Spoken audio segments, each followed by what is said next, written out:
May the evils of devil worship and nefarious magic cease. It's a strange mission indeed that's brought the Reverend Donald Omond on a 700-mile journey from his West Country home to the shores of Loch Ness.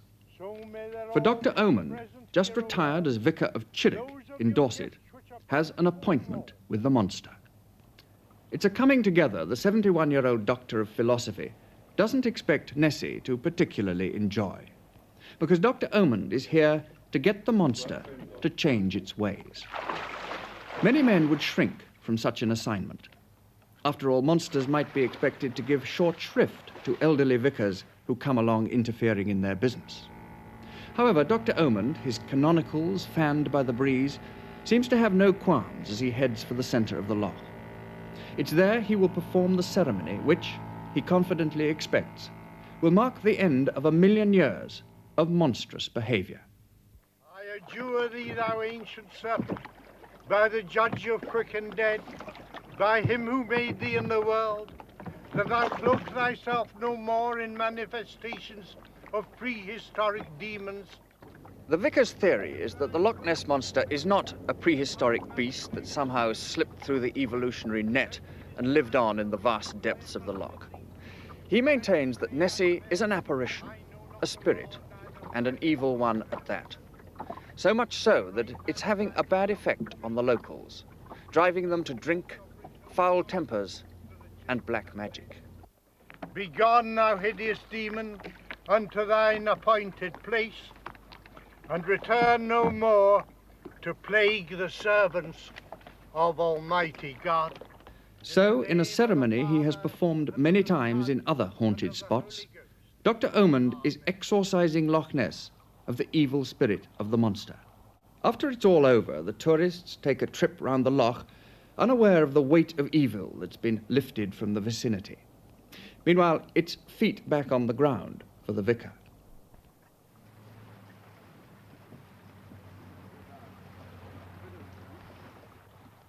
Dr. Omond, what is this a spirit of? Did it ever have a material being, the Loch Ness monster? Well, that is really difficult to answer. I think it had.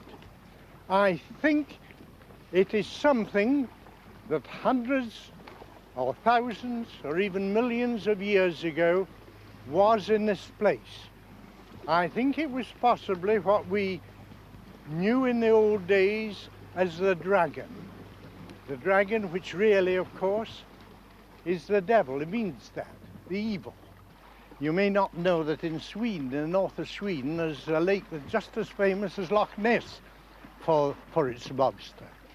I've been there, and I've also seen it in a fjord in the north of Norway. And in both these places, I have found that it has an injurious effect upon people. People who see it, people who live near it, people particularly who go searching up for it. What sort of vices does the monster lead people into? Well, vices, I would say more failings. I've known one very bad case of drugs, going to drugs. I've known numerous cases of alcoholism, and I have known marriages broken in the most unexpected ways, marriages that had stood the test of time, that broke after this. Broken by the monster?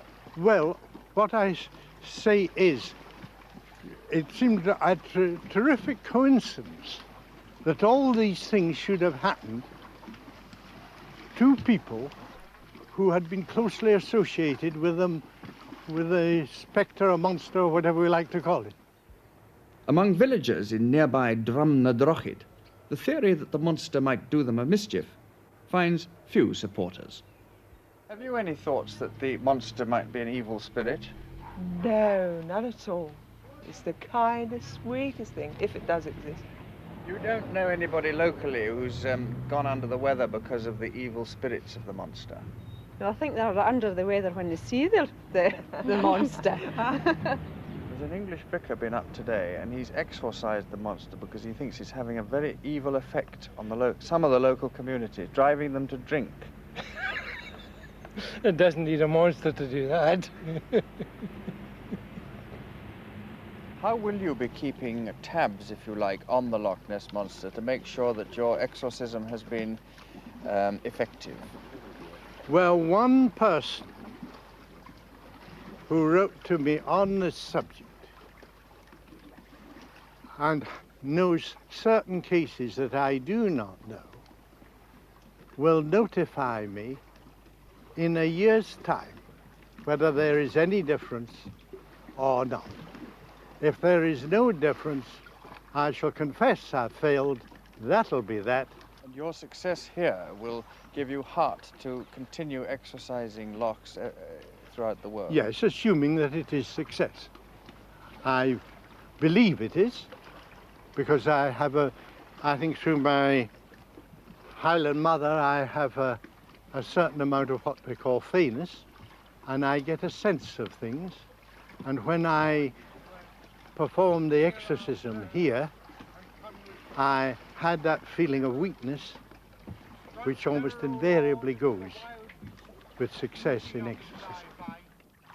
Give thy servants faith to fight manfully against the wicked serpent, lest he despise those who put their trust in thee, and lest he say like Pharaoh, I know not the Lord, neither will I let Israel go.